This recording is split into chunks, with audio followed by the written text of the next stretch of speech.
Les invito a abrir su Biblia, hermanos, en la primera carta de Pablo a los tesalonicenses, capítulo 5, versículo 23 y 24. Hemos estado ya por algunos meses predicando texto por texto de esta carta y ya nos estamos aproximando casi al final de esta carta. Y hoy veremos, en la mañana de hoy, la oración de Pablo por los tesalonicenses. Pablo en estos pasajes bíblicos va a orar, va a pedirle al Señor por esta iglesia. Y veremos y desarrollaremos estos textos para aprender de ellos. Primera Tesalonicenses capítulo 5, versículo 23 al 24.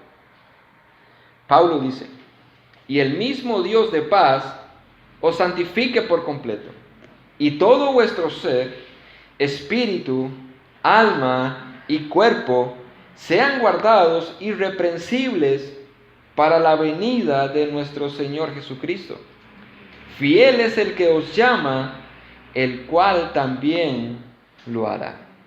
Vamos a orar. Padre, te damos gracias, Señor, nuevamente, y venimos a tu presencia suplicándote, pidiéndote, Señor, que nos auxilies. Auxilia al predicador, dale gracia. Úsale, Señor, para tu gloria. Que Cristo sea exaltado, que tu palabra sea predicada, Señor. Que la iglesia sea edificada y confrontada con tu palabra, Señor. Que sea animada también. Sé con los oyentes. Ábreles el corazón, como lo hiciste con aquella mujer llamada Lidia, Señor, en Hechos capítulo 16. Ábrele el corazón a las personas que están escuchando, para que estén atentos a tu palabra y puedan entenderla, Señor. Te lo pedimos. Auxílianos. Lo necesitamos, Señor. En el nombre de Jesús. Amén y amén. Martín Lutero, muchos de ustedes sabrán quién fue Martín Lutero, tal vez otros no, pero Martín Lutero fue un monje católico que en su búsqueda de buscar la verdad, de encontrar paz en su corazón, él empezó a estudiar teología. Y estudiando teología dentro de la Iglesia Católica Romana, estudiando las Escrituras, él encontró la paz para su corazón, encontró la paz para su alma.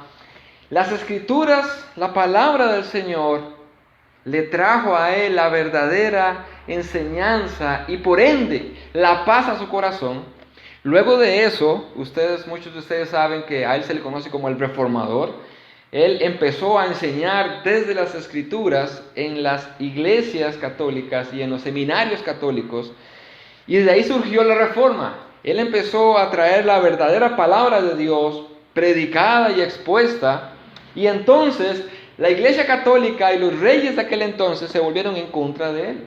Era prácticamente imposible que Martín Lutero saliera con vida. Luego lo llamaron a una reunión que se le llamó la dieta de Worms, algo así se pronuncia.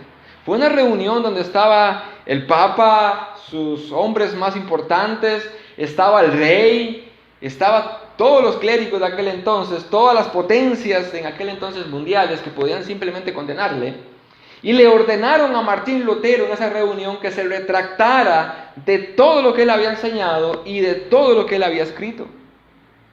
En tal reunión, él pidió un día más para pensarlo, se le concedió, y en ese día él hizo una oración, que es lo que quiero leerle ahorita como introducción, y luego de esa oración, él fue y se presentó nuevamente en aquella reunión mundial, y él dijo con toda valentía: a no ser que me comprueben con las Escrituras de que yo estoy equivocado, no me voy a retractar, no quiero y no puedo. Que el Señor me ayude.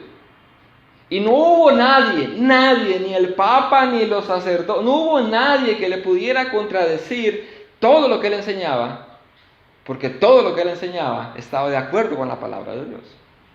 Ahora, ¿cuál fue la oración que Martín Lutero hizo en secreto cuando él tuvo ese día de chance, por decirlo así? Déjeme leérsela textualmente. ¿Cuál fue la oración de Martín Lutero antes de presentarse nuevamente a la dieta de Worms? Él oró así: omnipotente y eterno Dios, qué terrible es este mundo. ¿Cómo quiere abrir sus quijadas para devorarme? Y qué débil es la confianza que pongo en ti, mi Dios. Protégeme en contra de la sabiduría mundana. Lleva a cabo la obra, puesto que no es mía, sino tuya. No tengo nada que me traiga aquí, ni tengo controversia alguna con estos grandes de la tierra. Desearía pasar por los días que me quedan de vida, tranquilo, feliz y lleno de calma. Espero la causa, pero la causa es tuya. Es justa, es eterna. Dios mío, ampárame, tú eres fiel. No cambias nunca. No pongo mi confianza en ningún hombre. Dios mío, ¿no me oyes? ¿Estás muerto? No, no estás muerto, mas te escondes. Dios mío, ¿dónde estás? Ven, ven. No sé qué me has escogido y no sé para qué, y no sé para cuál obra. Levántate, ayúdame. Por amor de tu amado Hijo Jesucristo, que es mi defensor, mi escudo y mi fortaleza, ponte de mi lado. Estoy listo, dispuesto a ofrecer mi vida, tan obediente como un cordero, en testimonio de la verdad. Aun cuando el mundo estuviera lleno de diablos, aunque mi cuerpo fuera descoyuntado con el potro, despedazado y reducido a cenizas, mi alma es tuya. Tu sagrada escritura me lo dice. Amén. Dios mío, ampárame. Amén. Esa fue la oración de Martín Lutero antes de presentarse a aquella reunión donde prácticamente le esperaba la condena de muerte. Y creo que es una oración sincera de parte de él. Bueno, en nuestro texto tenemos una oración similar donde Pablo ora por la iglesia en Tesalónica. Y quiero que aprendamos de esto. Y quiero que veamos la oración de Pablo por los tesalonicenses, versículo 23. Y el mismo Dios de paz os santifique por completo, dice el texto. Veamos el receptor de la oración de Pablo. ¿Quién es el que está receptando la oración de Pablo? En otras palabras, ¿a quién le está orando Pablo? Bueno, el texto dice claramente al mismo Dios de paz. En otras palabras, Pablo se refiere o se dirige a Dios. Y la pregunta es, ¿a qué Dios se refiere Pablo? ¿Cuál es el Dios de Pablo? ¿Cuál es el Dios de Pablo? Los griegos, recuerden que los tesalonicenses eran griegos y los griegos tenían muchos dioses. Dioses paganos, dioses de yeso, de madera, de hierro, y se le inclinaban a ellos y le pedían a ellos. Pero Pablo apuntó al único Dios verdadero, al Dios del cielo, al único Dios creador de todo lo que existe. A ese Dios es al que Pablo está orando, y es a ese mismo Dios al que Martín Lutero en su oración se dirigió. A ese Dios que podía rescatarle.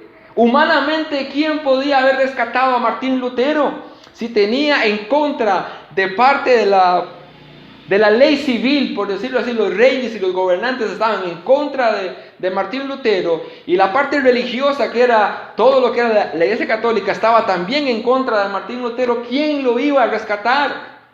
Y a pesar de eso, él dijo, no me voy a retractar, a no ser que me lo demuestren con la Biblia. Y adivine quién fue el que rescató al hermano Martín Lutero. El mismo Dios vivo y eterno al cual Pablo se refiere en esta carta, orando por esta iglesia. Los tesalonicenses oraban a los ídolos.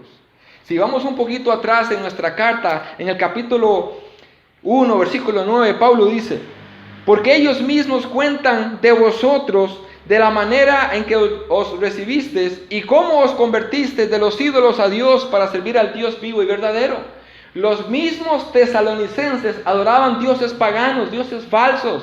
Ellos tenían ídolos hechos de madera, de barro, y se inclinaban delante de ellos. Y Pablo dice en esta carta: la gente cuenta cómo ustedes se convirtieron de esos ídolos falsos al Dios verdadero. Y es a ese Dios verdadero al que Pablo está orando.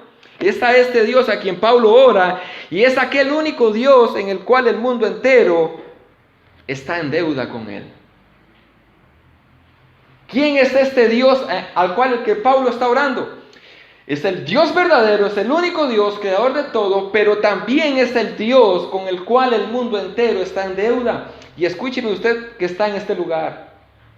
Si tú no le has entregado tu vida a Cristo, ese Dios verdadero que está en el mundo, tú tienes una deuda con Él. Tu pecado es una deuda que tienes con Él. Y déjeme darle una peor noticia todavía. No hay nada que tú puedas hacer para pagar esa deuda.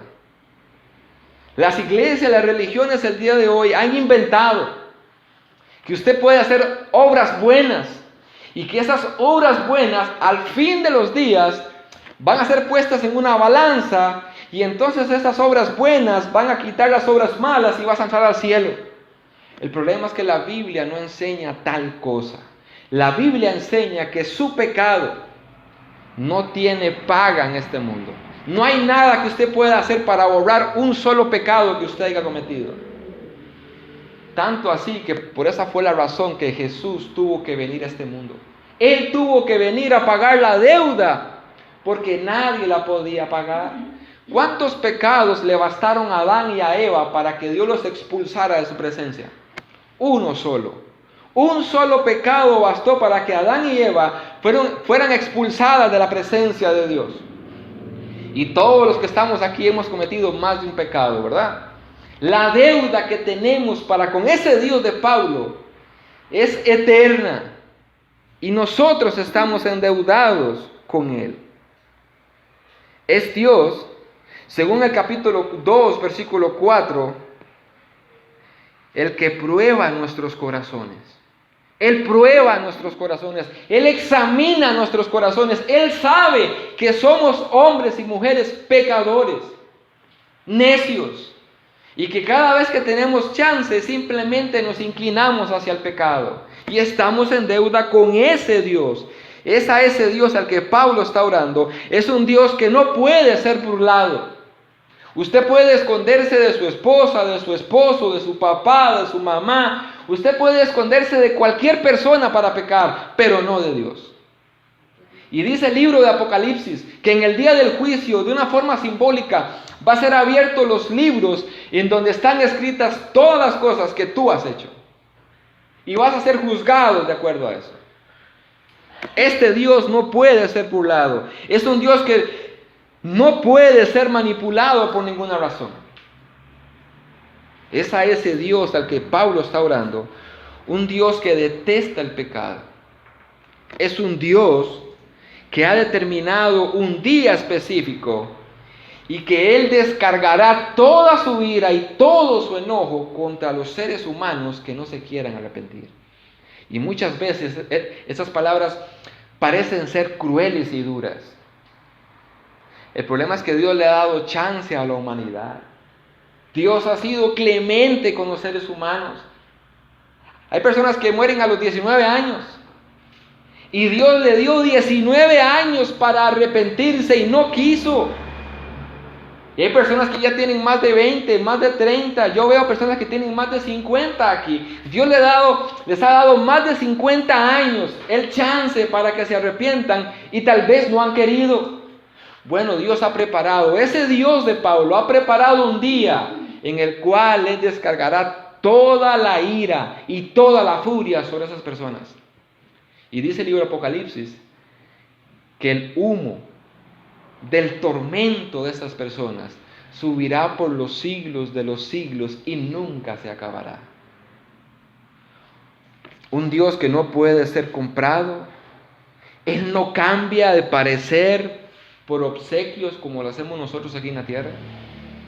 Tal vez su esposa está disgustada con usted y le bastó un obsequio que usted le hizo y eso cambió el semblante de la esposa. Bueno, Dios no es así.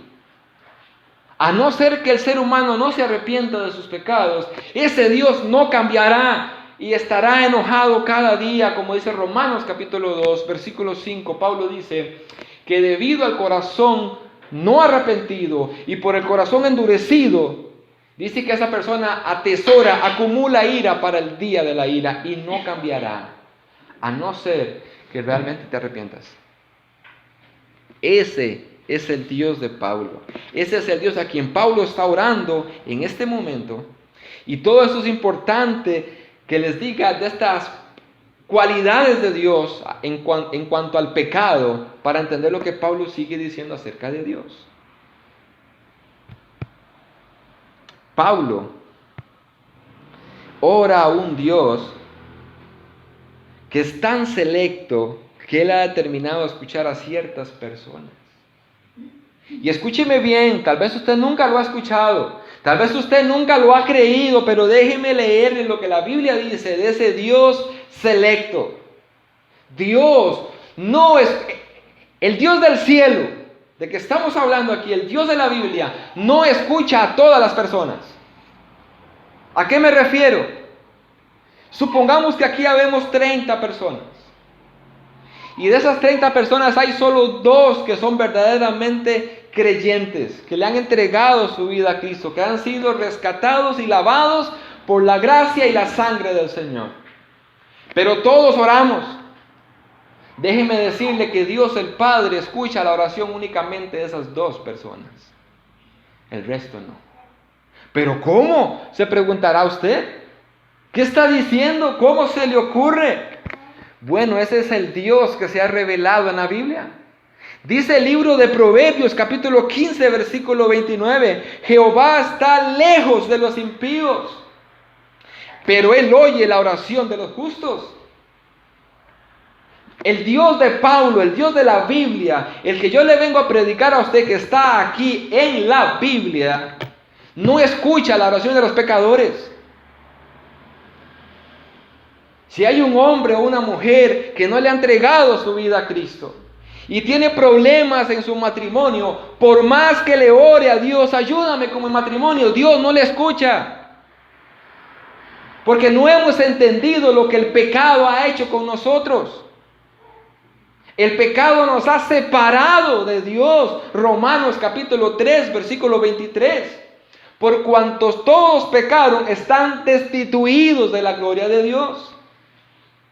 En el Antiguo Testamento dice el profeta también que los pecados han hecho una división entre nosotros y Dios. Cada vez que las personas sin Cristo llegan a orar, Dios no es que no les escuche, es que no les presta atención. Pero dice el texto que Él a los justos, a los que Él ha llamado y ha justificado y ha perdonado, a esos oye.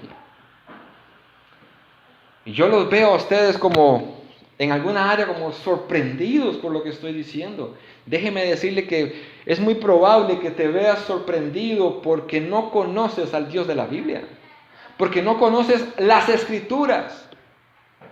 Pero yo he venido hoy a explicarle con este texto cuál era el Dios de Pablo y cuál es nuestro Dios.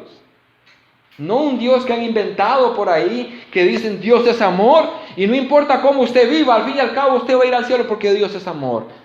Bueno, ese es el Dios que han inventado por ahí, pero no es el Dios de la Biblia.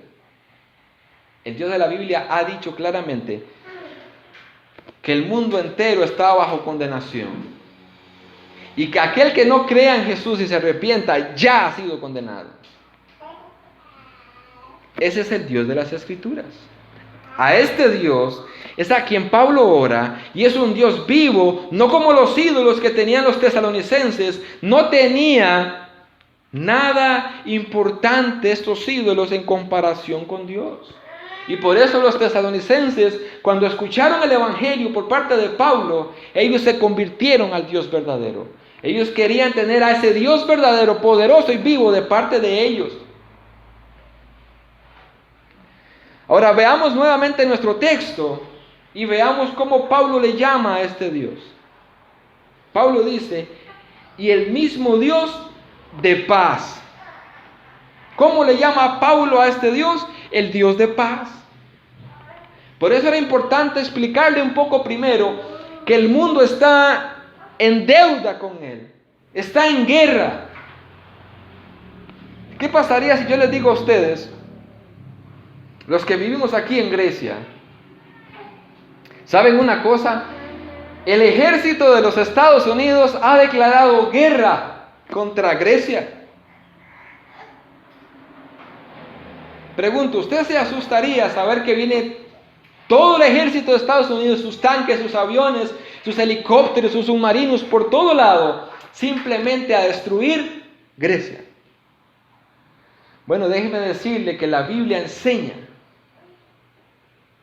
que Dios está en contra y es considerado como el enemigo de cada persona que no se haya arrepentido.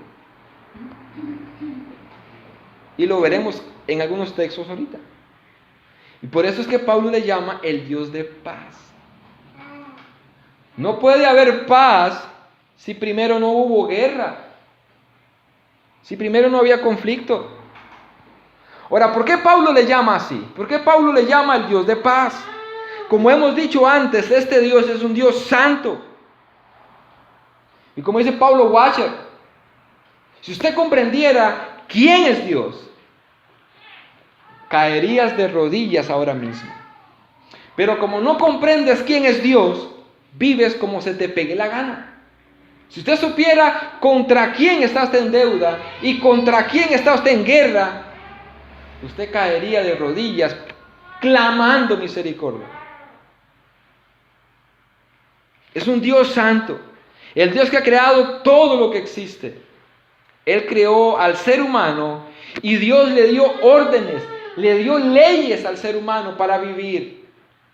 Por ejemplo, recuerden lo que dice Deuteronomio capítulo 4, versículo 5. Dice, mirad, yo os enseño estatutos y decretos, como Jehová mi Dios me mandó, para que hagáis así en medio de la tierra en la cual entraréis, para tomar posesión de ella. Dios le dio leyes y estatutos a los seres humanos de cómo vivir. El problema es que el ser humano ha desobedecido esas leyes. Nosotros hemos desobedecido las leyes de Dios, de un Dios santo, lleno de ira en contra de la raza humana por su rebeldía. Veámoslo así para explicárselo de otra manera. Si nosotros tuviéramos, porque no lo tenemos, si tuviéramos un presidente que sea legal, un presidente que sea realmente de acuerdo con la palabra de Dios y que no se distorsione por nada en el mundo, ese presidente que tendríamos nosotros condenaría todo lo que fuera en contra de las leyes de Costa Rica. Si la ley de Costa Rica, y así está establecido, que el matrimonio es hombre y mujer, toda aquella ideología que venga a decir que ahora el matrimonio puede ser hombre con hombre, si ese presidente fuera legal a la ley de Costa Rica, él dijera, no, eso no se puede pasar, va en contra de nuestra ley, y condenaría a todo aquel que le pase por encima a esa ley.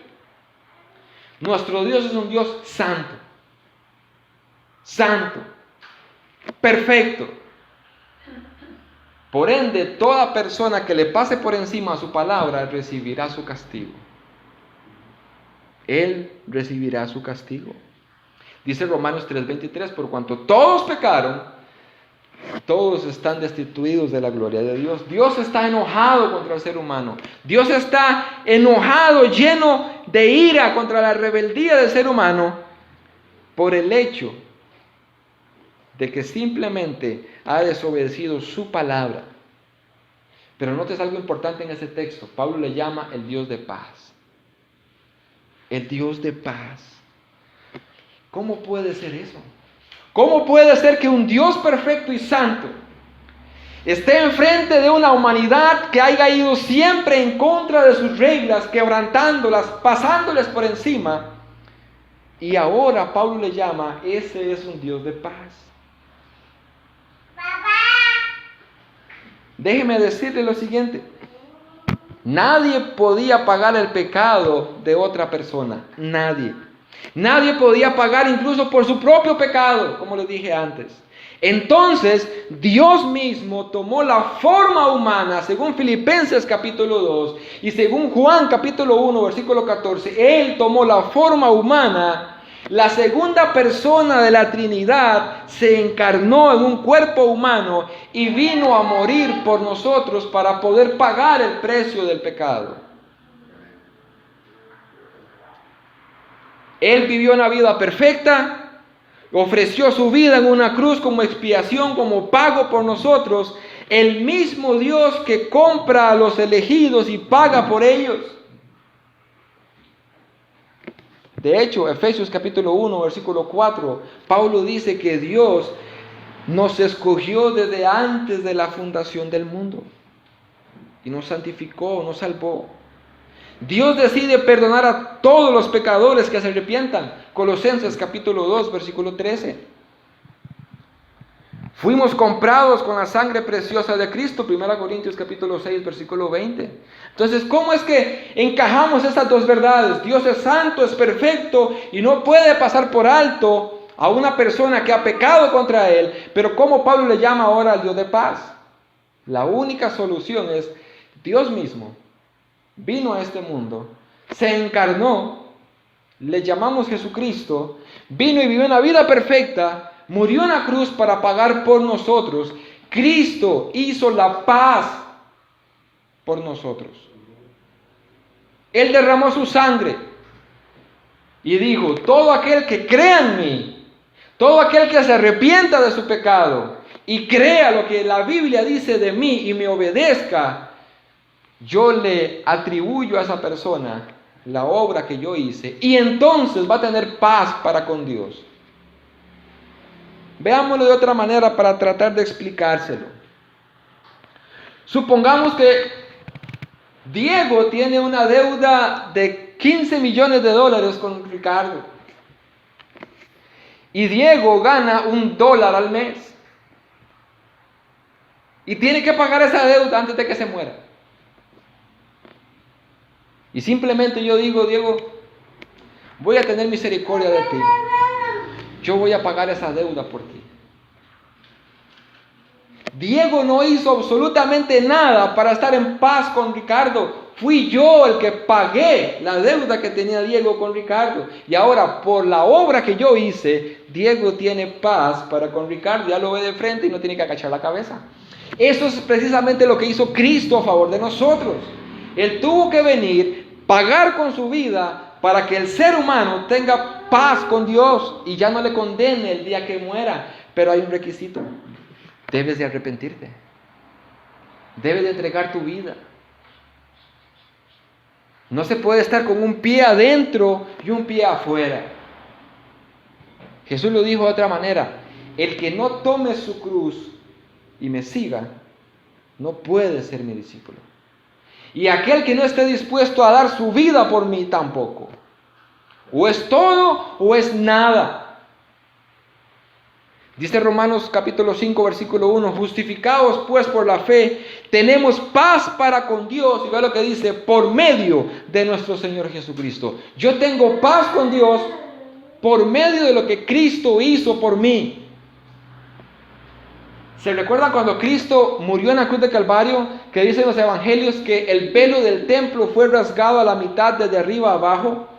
¿Sabe qué quiere decir eso? Lo que he tratado de decir desde el principio. ¿Cuántos israelitas podían entrar a la presencia de Dios a hablar con Dios? ¿Cuántos? Ni uno solo. Una vez al año entraba el sumo sacerdote nada más. Y cuando Cristo murió en la cruz de Calvario, ese velo que estaba entre el lugar santo y el lugar santísimo se rasgó a la mitad, dando a entender que ahora la humanidad entera puede entrar a hablar con Dios y Dios le va a escuchar con el requisito de que se entregue a Cristo. Si usted no se entrega a Cristo, es igual que en los tiempos pasados. Ningún israelita entraba a la presencia de Dios. Nadie. Así que tal vez puedan entender por qué yo les he dicho que Dios no escucha a los pecadores. Si alguien está en Cristo, entonces es por la obra de Cristo que esa persona puede orar al Dios santo y eterno. La palabra paz en este texto, en el hebreo es la palabra shalom, y para un hebreo es más que la ausencia de guerra la paz. Incluye la prosperidad espiritual completa y el bienestar del alma. Dios es la fuente de paz.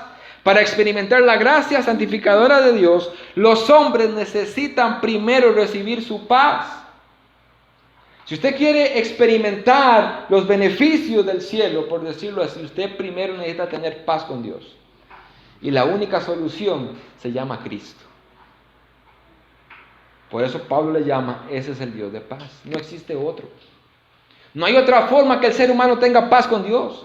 Usted puede vivir metido en una iglesia, cualquiera que sea, católica, evangélica, testigo de Jehová, lo que quiera. Usted puede vivir metido dentro de una iglesia toda su vida de rodillas. Que si no le entrega su vida a Cristo, nunca va a tener paz con Dios y el día que muera te va a ir al infierno. Los fariseos y los escribas, como leíamos antes en la lectura bíblica, los fariseos eran los más estudiosos de la Biblia en aquel entonces. Ellos sabían cuántas jotas había en toda la Biblia. Ellos sabían cuántas jotas y en qué lugar estaba la jota en el puro centro. No había nadie en el mundo entero más estudiosos que la Biblia que los fariseos. Y Jesús les dice, hipócritas, arrepiéntanse. Así que usted puede vivir metido en cualquier iglesia, en esta o en cualquiera, que si no está en Cristo, usted no tiene paz con Dios. No tiene paz con Dios, no la tendrá nunca. Por eso Jesús dijo, yo soy el camino, yo soy la verdad, yo soy la vida. Nadie viene al Padre si no es por mí. Nadie va a tener paz para con el Padre si no es por medio de Jesús. Dice Colosenses, escucha este texto con atención.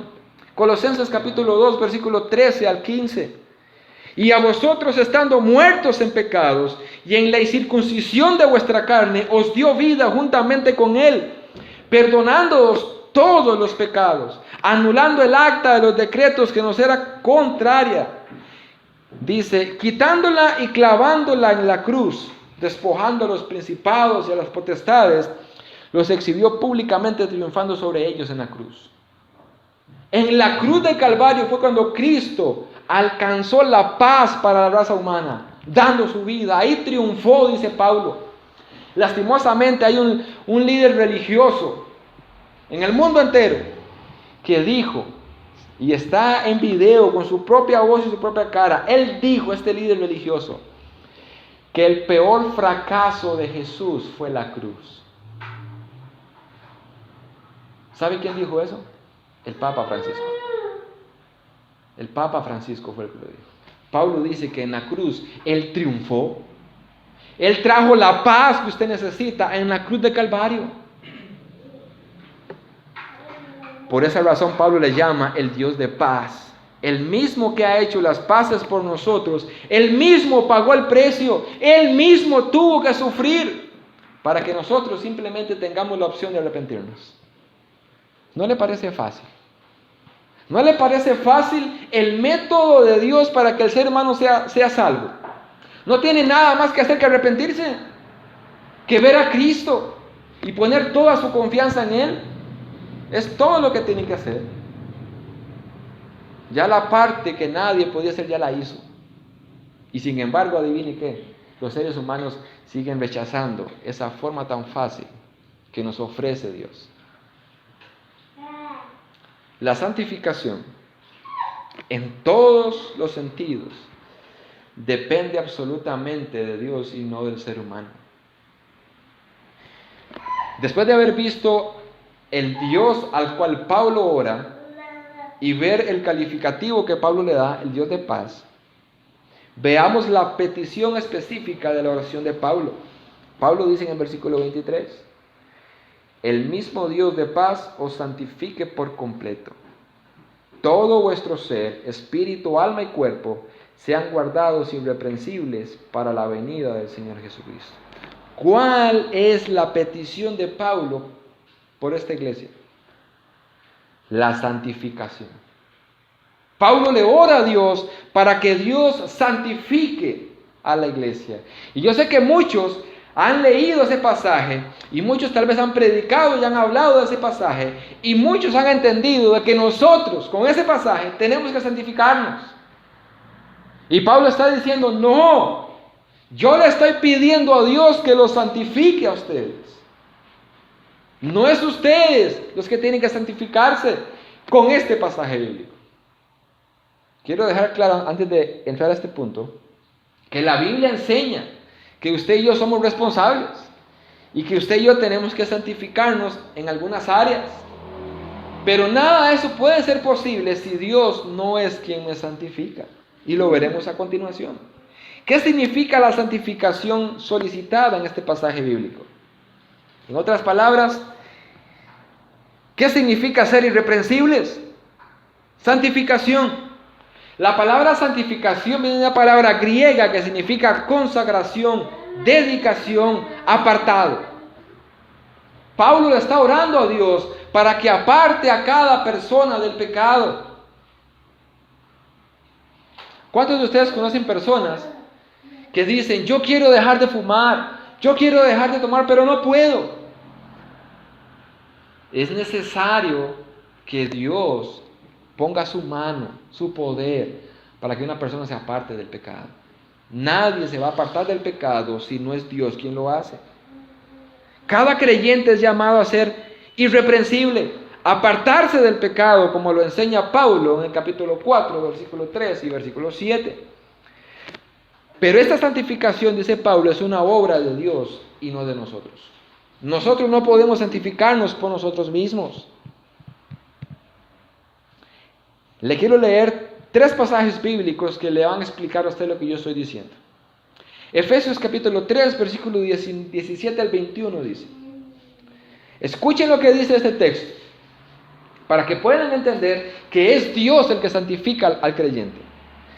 Pablo dice, para que habite Cristo por la fe en vuestros corazones, a fin de que arraigados y cimentados en amor, seáis plenamente capaces de comprender todos los santos, cuál sea la anchura, la longitud y la profundidad y la altura, y conocer el amor de Cristo que excede a todo conocimiento, para que seáis llenos de toda la plenitud de Dios. Y ahora que dice, y aquel que es poderoso para hacer todas las cosas mucho más abundante de lo que pedimos o entendemos, según el poder que actúa en nosotros. A Él sea la gloria en la iglesia de Cristo Jesús por todas las edades, por todos los siglos. Amén. Dice Pablo, Él es el que actúa en nosotros. Si el cristiano se va a apartar de un pecado, es porque Dios está actuando en nosotros. Nosotros no tenemos la posibilidad ni las fuerzas para poder apartarnos del pecado. No podemos. Jesús dijo en Juan capítulo 15, separados de mí, nada podéis hacer. Santiago dice, someteos pues a Dios, resistid al diablo y él huirá de vosotros. Pero la clave está en someterse a Dios. Dios es el que nos da la energía, por decirlo así, para yo poder decirle no al pecado. Si una persona no tiene intimidad con Dios cada día en oración, es muy probable que durante el día caiga en pecado. Porque esa energía, ese poder para poder decirle no al pecado viene de Dios. Jesús le dijo a sus 3 discípulos, Pedro, Jacobo y Juan, cuando estaba orando en el Getsemaní, orad para que no entréis en tentación. La clave para vivir una vida apartada del pecado es la fuerza, es la energía que me da Dios. Yo no la produzco. Yo no puedo apartarme del pecado en mis propias fuerzas. Todo lo contrario, Santiago dice que si alguien es tentado con su propia concupiscencia. Satanás me tira un anzuelo con una tentación que a mí me gusta.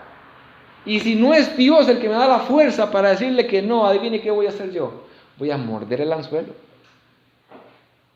Yo necesito el poder de Dios en mí. Es lo que Pablo dice, ese Dios es el que actúa en vosotros. Y dice Colosenses 1:29, para lo cual también trabajo, luchando según la potencia de Él, la cual actúa poderosamente en mí. Y vuelve a decir en Efesios 2:10, presten atención a este pasaje. Pablo vuelve a decir en Efesios 2:10, porque somos hechura suya, creados en Cristo Jesús para buenas obras, las cuales Dios preparó de antemano para que anduviésemos en ellas. Todo lo bueno que hace el cristiano es porque Dios lo ha hecho y lo ha preparado de antemano. Nosotros no nos llevamos la gloria de nada. Somos los culpables de pecar, pero el culpable, por decirlo así, de que nos apartemos del pecado es Dios, no nosotros. Es Dios quien nos capacita para apartarnos del pecado. Ahora, ¿cuál es la extensión de la santificación solicitada en este pasaje? Pablo dice que Dios lo santifique por completo. Por completo. El creyente debe saber que Dios desea la santificación de sus hijos por completo. Sin embargo, hay personas que vienen a las iglesias o que creen que son salvos y se santifican en unas áreas, pero en otras no. Yo conozco personas que decir la palabra hijo, ya sabe que es la mala palabra, es como respirar. Y son líderes de algunas iglesias de aquí de Grecia, porque yo los conozco. Se santifican en una área, pero no en otra. Pablo le ora a Dios, santifícalos por completo. Por completo, no solo en una área. Y la excusa de muchos es, Dios ve el corazón. Y con esa excusa, entonces, según ellos se santifican por dentro, en lo espiritual, pero con su cuerpo hacen un montón de cosas inaceptables. Vemos a hombres cristianos, entre comillas, con aretes, con pelo largo como las mujeres, con ropas que nada que ver con un hombre, y mujeres con ropa que nada que ver con mujeres piadosas, pero dicen Dios ve el corazón. Dios lo que ve es el corazón. Pablo dice por completo. Y por si no le queda duda, Pablo dice, vuestro espíritu, vuestra alma y vuestro cuerpo. Para que no le quede la duda. Todo. Y como dice Pablo Washer, un predicador, yo no necesito ver qué hay en tu corazón, me basta verte por fuera. Si hay un hombre que dice ser creyente, que dice ser cristiano, pero su estilo de vida e incluso su estilo de vestir dice otra cosa, eso es lo que hay en el corazón. Yo no necesito ver tu corazón, dice Pablo Washer, yo veo tus obras, yo veo tus acciones. Jesús lo dijo de otra manera, por los frutos los conoceréis. Fíjese cómo viven. Y como dice Sujel Michelin, si usted lo ve caminando como pato, hace como pato, nada como pato, es un pato, no le dé mucha vuelta. Si usted ve a una persona que viste como una persona que no es cristiana, habla como una persona que no es cristiana, se comporta como una persona que no es cristiana, es porque no es cristiano. Así de sencillo. Ahora que veníamos me decía un señor, ¿qué me dice usted de una persona que va a la iglesia, pero vive en pecado continuamente? ¿Cómo esa persona no puede sentir nada? La cosa muy fácil es que no es cristiano. No es cristiano. O no es cristiana, no sé a quién se refería a él. Y les voy a dar una ilustración. Si yo traigo un cadáver, una persona que murió ayer, y traigo un cadáver, lo pongo allá afuera en la carretera y le pasamos una aplanadora por encima. Y cuando la aplanadora esté por encima del cadáver, yo le pregunto, ¿cuánto pesa la aplanadora? ¿Qué me va a decir el cadáver? Le hago la pregunta diferente. ¿El cadáver puede sentir el peso de la aplanadora? No, porque está muerto. Por eso es que las personas no sienten el peso del pecado. Pecan, viven pecando y no sienten nada. ¿Saben por qué? Porque están muertos espiritualmente. No sienten el peso del pecado. No les importa pecar. Les da igual. Porque están muertos. No son cristianos. Están bajo la ira de Dios y no se arrepienten.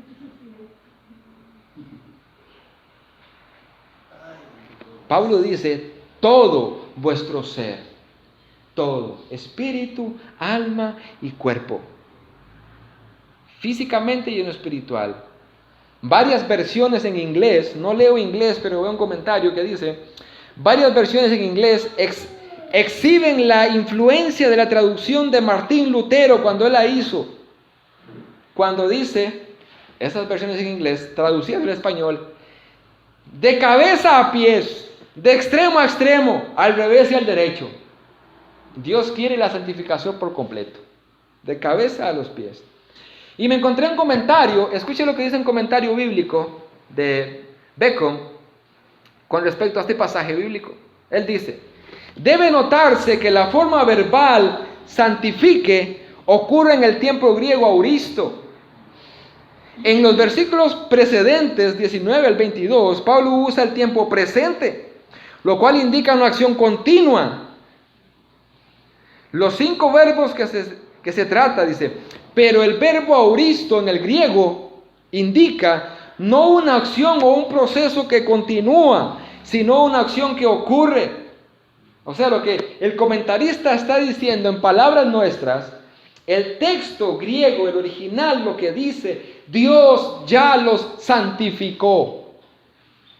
No es que los santificará o que los está santificando, los santificó. Sigue diciendo, y que ahora se considera terminada y completa. Con esto no queremos decir, dice el comentarista, que no hay un proceso humanamente que procede al acto santificador. Y definitivamente no queremos decir que el acto es tal que hace innecesario un proceso continuo de crecimiento en santidad.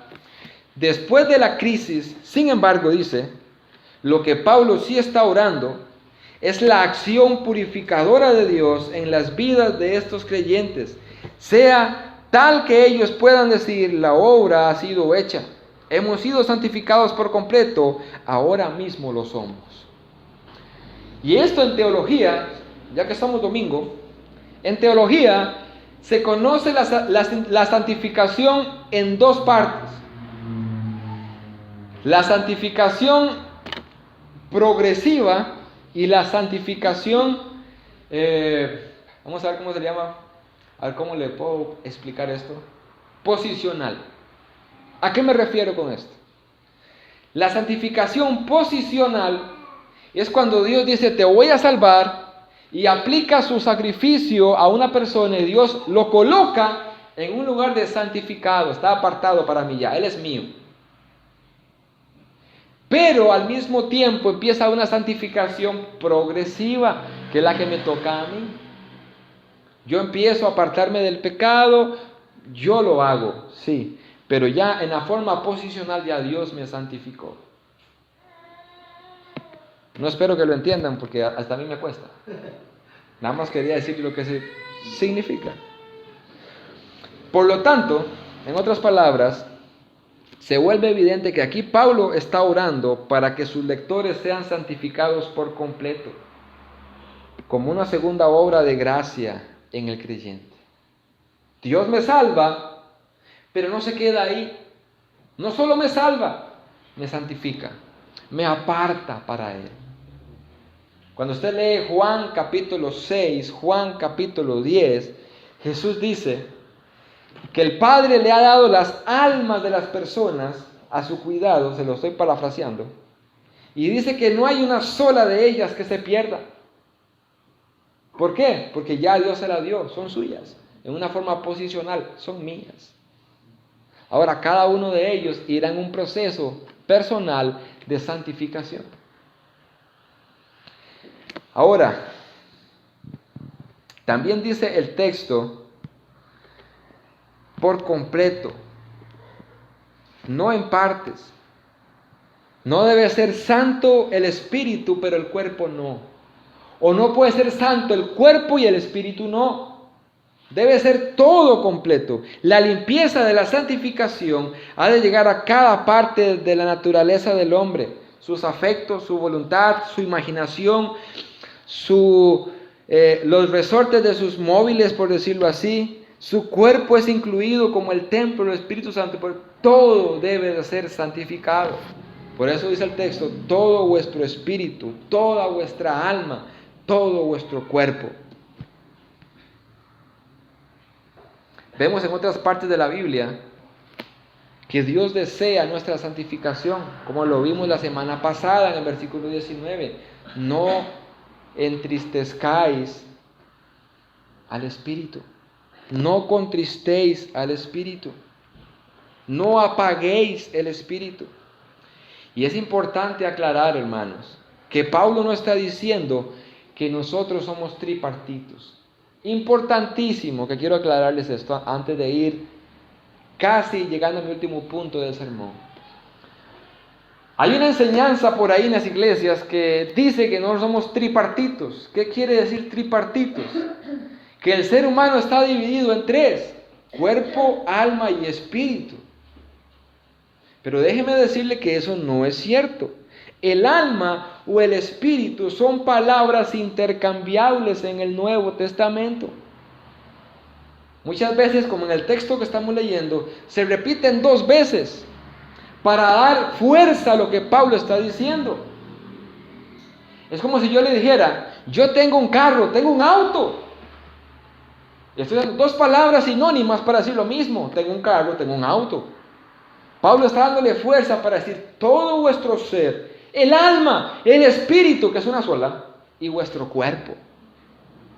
Y esas dos palabras griegas son intercambiables en el Nuevo Testamento.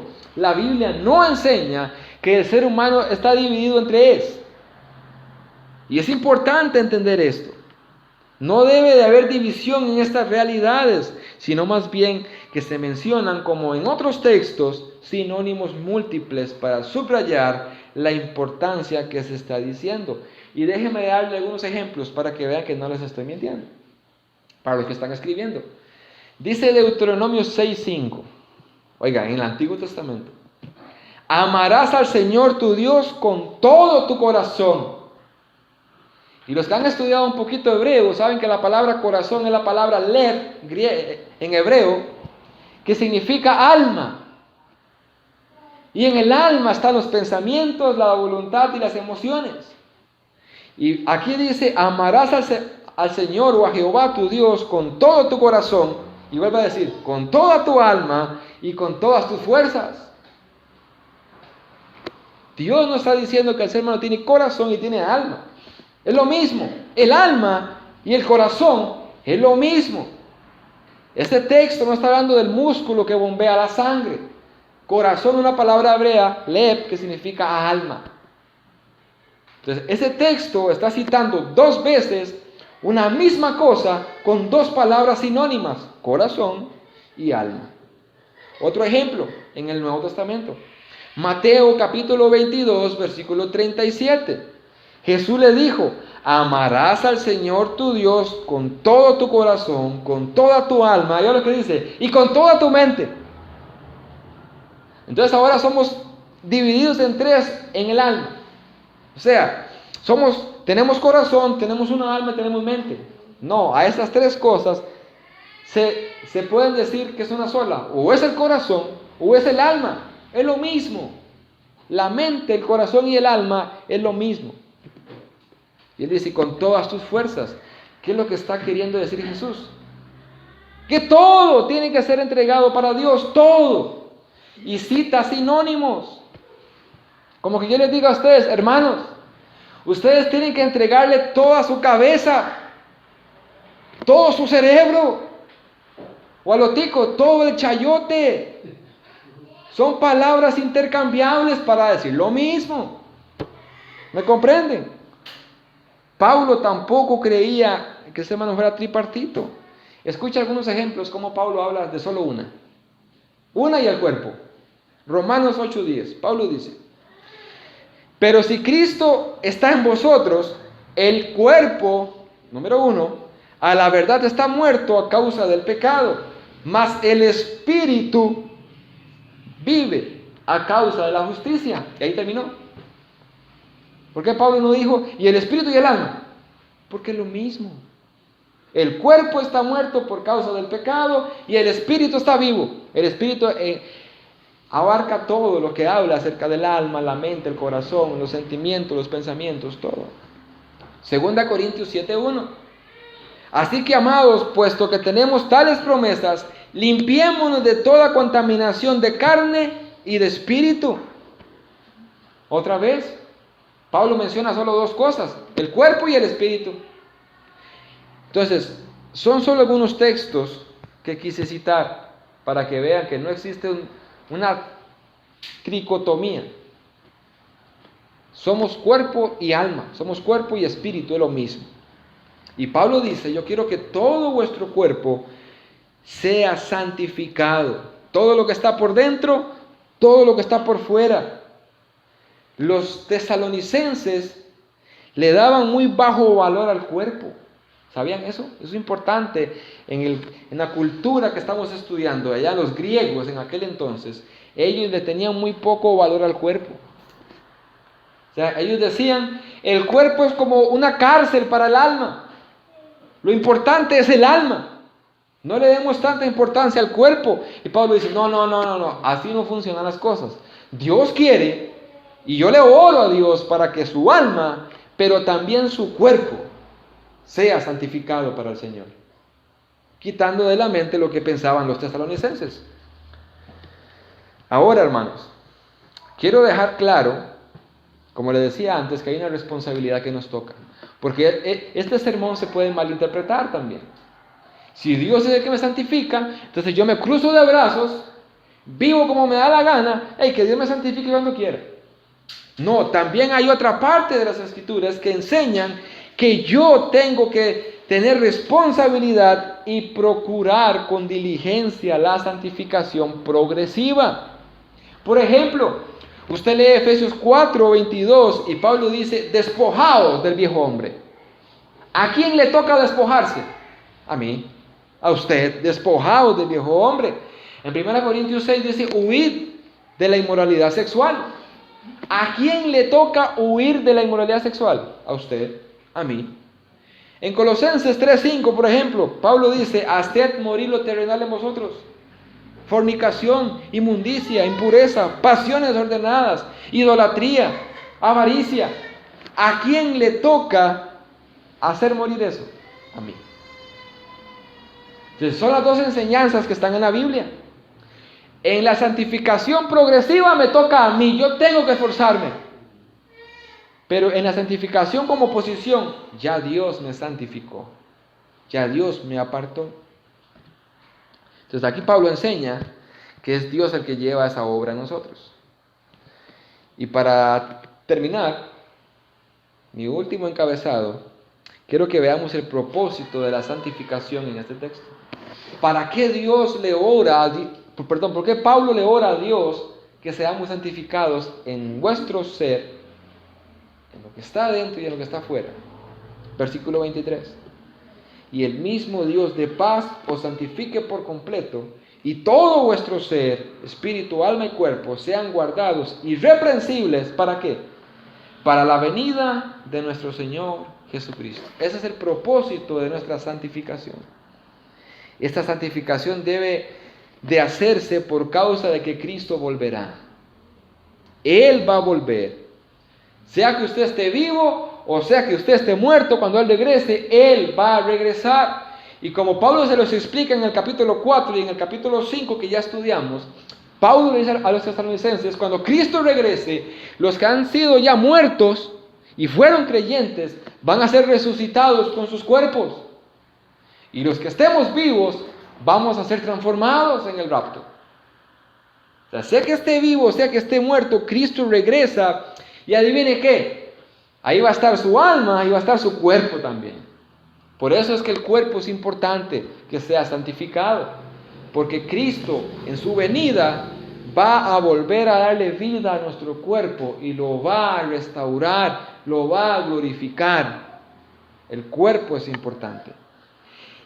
En estos días hubo una conferencia en los Estados Unidos y un predicador llamado Elvis Carballosa dijo lo siguiente: Dios Padre pide una justicia como la suya, 3 veces santa, y ningún ser humano podrá jamás entrar. Es por eso que los creyentes estamos revestidos de la justicia de Cristo y de la santidad que nos fue imputada. Nadie va a entrar a la presencia de Dios si no es por la justicia que Dios pide. Y solo Jesús pudo hacer eso. Entonces nosotros, para poder entrar ahí, cuando Cristo regrese, necesitamos ser revestidos de la justicia de Cristo. Si nosotros no fuésemos santificados, experimentaríamos lo mismo que enseña la Biblia que les pasara o les va a pasar a los no creyentes cuando vuelva Cristo. Déjenme leerles en el capítulo 5, un poquito atrás, lo que le va a pasar a las personas que estén en este mundo cuando Cristo regrese y no sean creyentes. Pablo dice en el versículo 3 del capítulo 5, cuando digan paz y seguridad, entonces vendrá sobre ellos destrucción repentina como los dolores a la mujer encinta, y no escaparán. Cuando Cristo regrese, si las personas no han sido santificadas por Dios, ellos experimentarán el juicio y el dolor más intenso que puedan experimentar en toda su vida, el castigo eterno. Por eso es que Pablo dice que sean santificados para la venida del Señor Jesús. Necesitamos ser santificados. Cuando Cristo vuelva, Él no vendrá simplemente, como muchos dicen, vendrá y todo será paz. No, Él vendrá.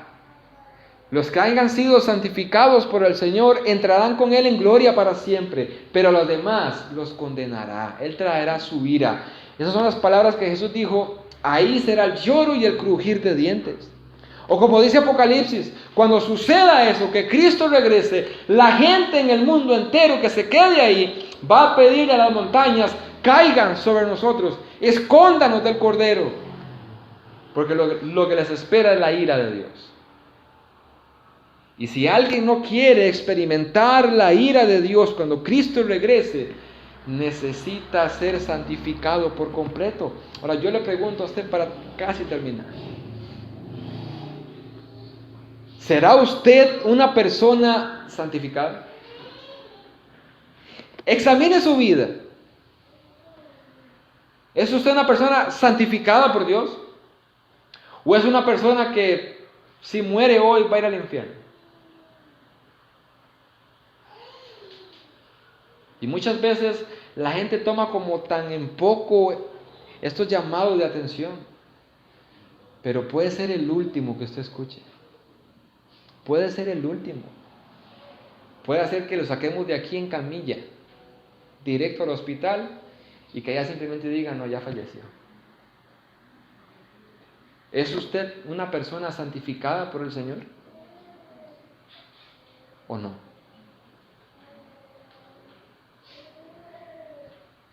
Déjeme decirle que es necesario que usted pueda responder. Es necesario que se responda a sí mismo, que sea sincero o sincera, porque aquí está en juego el alma.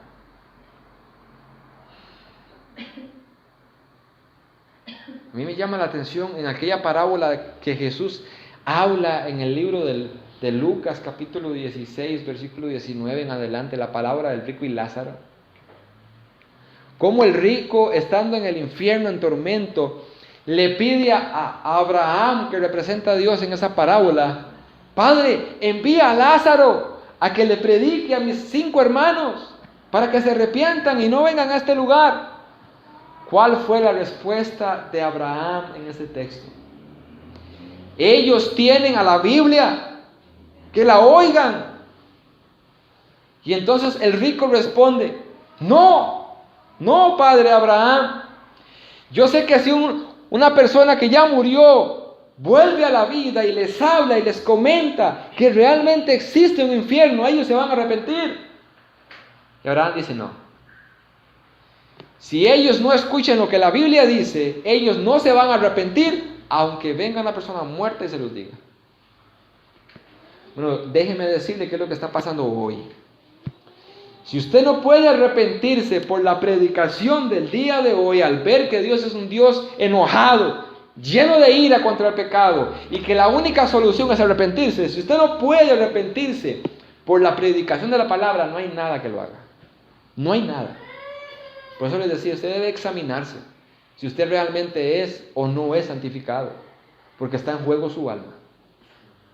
Una vez que usted deje de respirar y su corazón se detenga, inmediatamente irá a un lugar, o al cielo o al infierno. No hay que le vamos a dar 9 días y que sus familiares se pongan a rezar para que sean menos días en el purgatorio. No. Una vez que dejó de respirar, o al infierno o al cielo. Pero esa decisión la toma usted ahorita, aquí.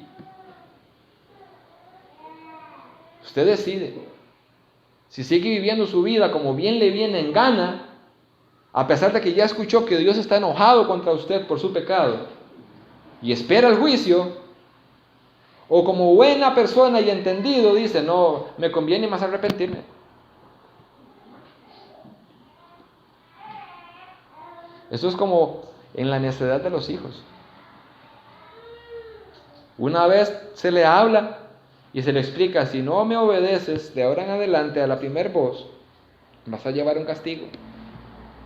Y la necedad es tanta que saben lo que le espera y siguen desobedeciendo. Igual le pasa al ser humano con Dios. Saben que les espera un infierno, saben que les espera una condenación y siguen negando la salvación. Siguen resistiendo a arrepentirse. Déjeme decirle algo para terminar con el versículo 24 que tenemos en el texto. Hay una certeza del cumplimiento de la oración de Pablo. Pablo dice en el versículo 24, fiel es Dios, fiel es el que os llama, el cual también lo hará. En otras palabras, la seguridad radica en el carácter de Dios. Él es fiel. Si Dios dijo que lo va a santificar, te va a santificar. Pero si Dios dice, voy a condenar al pecado, lo va a hacer también. Nahum capítulo 1 dice que Dios es amor, pero que también es fuego consumidor, y que no tendrá por inocente al culpable. Dios es fiel. Y en este texto Pablo nos enseña que Dios va a cumplir lo que Él ha prometido para cada persona que se ha arrepentido. Lo va a santificar. Lo va a dar por sentado. Ya. Él es fiel. Pero también recuerden que también Él es fiel en sus juicios. Él es fiel a la hora de condenar. Él le advirtió al pueblo de Sodoma y lo condenó. Incluso Job, vemos cómo Job, Lot, cómo Lot le dice, Señor, ¿y si hubieran 30 justos? Bueno, pues los 30 justos yo perdono a Sodoma y Gomorra. Si hubieran 20, si hubieran 10, y llega, si hubiera uno, por amor a esa persona justa, yo no condeno a Sodoma y Gomorra. Pero no había ni un solo justo. Y llevó a cabo su promesa. Condenó a Sodoma y a Gomorra. Lo mismo pasó con los tiempos de Noé. Él dijo, voy a destruir la raza humana por completo. Y tuvieron 120 años para tener chance para arrepentirse, y mientras Noé predicaba, no se quisieron arrepentir, y él fue fiel en mantener su juicio. Condenó a la raza humana por completo. Y ahora, en nuestros días, él ha dicho, Yo soy fiel. Y toda persona que se haya arrepentido, tengan por cierto que la oración de Pablo la voy a llevar a cabo. Yo los voy a santificar por completo. Pero eso sí también, yo también he decidido condenar a la raza humana en el infierno si no se arrepiente. Él es fiel, hermanos. Él es fiel. Dice Números 23:19, Dios no es hombre para que mienta, ni es hijo de hombre para que se arrepienta. Él no se arrepiente de lo que dice. Si Él dice, te voy a santificar, lo hará. Pero si dice, si no te arrepientes, te condeno, lo hará. Con Dios no se puede jugar. Ahora, como conclusión, ¿cómo aplicamos todo esto a nuestras vidas? Como les decía, un día, toda persona que se ha arrepentido ya no será más como lo es el día de hoy.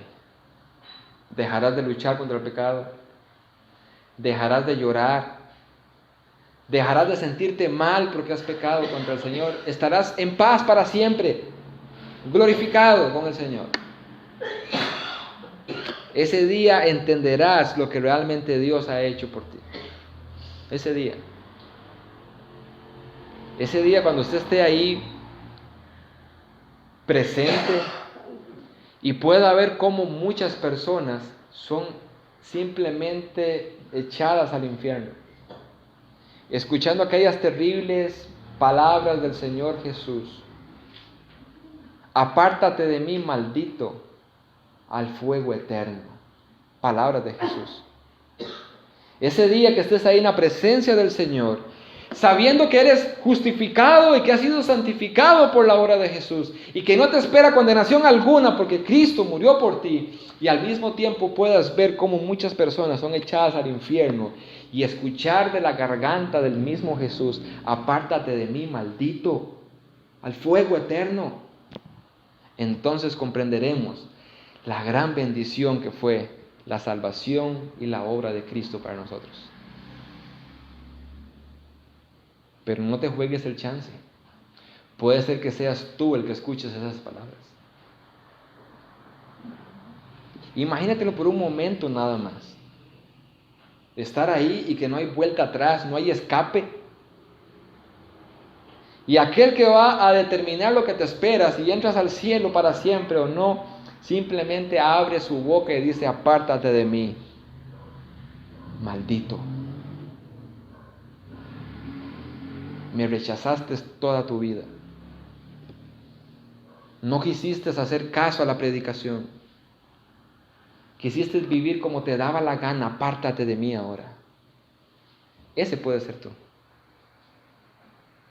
O puede ser de los que escuchen: buen siervo fiel. En lo poco me fuiste fiel, en lo mucho te pondré. Entra en el reposo de tu Señor. Déjeme decirle que tú eres responsable de tomar esa decisión hoy. Tú eres responsable. Nadie más. Cristo regresará con su juicio. ¿Estás preparado? ¿Estás 100% seguro que si te presentas delante de Dios hoy, Él te va a extender la mano y te va a decir: entra?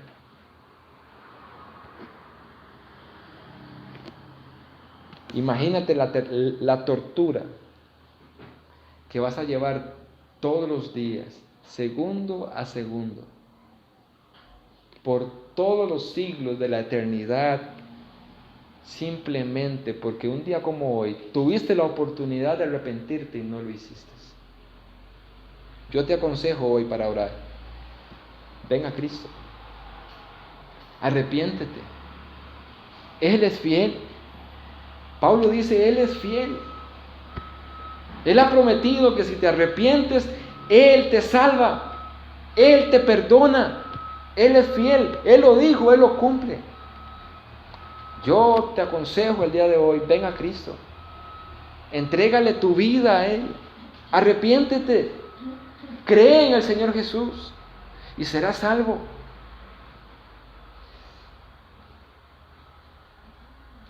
No tienes otra solución. Pero te advierto que si no lo haces y no acudes a este llamado, te arrepentirás el resto de la vida. Es tu decisión. Vamos a orar.